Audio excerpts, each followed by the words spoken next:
fin de l'été 2015, sur le ring à hauteur de Laken. 2 inspecteurs de la zone arrêtent un automobiliste immatriculé en Roumanie pour un soi-disant contrôle de papier. Il s'agit en fait d'une ruse. Les 2 policiers mal intentionnés dérobent 5 300 € au conducteur. Un fait loin d'être isolé. Les 2 collègues ripoux auraient également fait des victimes parmi les gitans. On parle de plusieurs victimes et d'un butin s'élevant à plusieurs dizaines de milliers d'euros. Dimanche, à l'issue d'une enquête interne et d'une plainte, le parquet a décidé de les placer sous mandat d'arrêt et de les écrouer à la prison de Forêt et de Saint-Gilles. Les faits pour lesquels ils sont inculpés sont extrêmement graves aussi, et donc de là leur incarcération. Vous confirmez également les faits ? Les chefs d'inculpation sont association de malfaiteurs et vol à l'aide de violence, donc ce sont quand même des faits assez graves.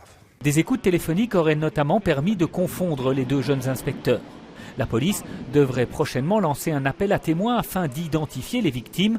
Au sein du corps de police, cette affaire fait grand bruit. Si les faits sont avérés corrects, c'est une journée noire pour la zone de police.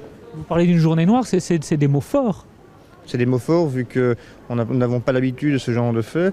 Nous avons l'habitude de collègues qui travaillent jour et nuit dans des circonstances difficiles mais avec une certaine intégrité. Donc effectivement, ça ne correspond pas à l'image de la zone de police. C'est un coup dur pour les centaines de policiers travaillant dans la zone et qui font leur travail correctement.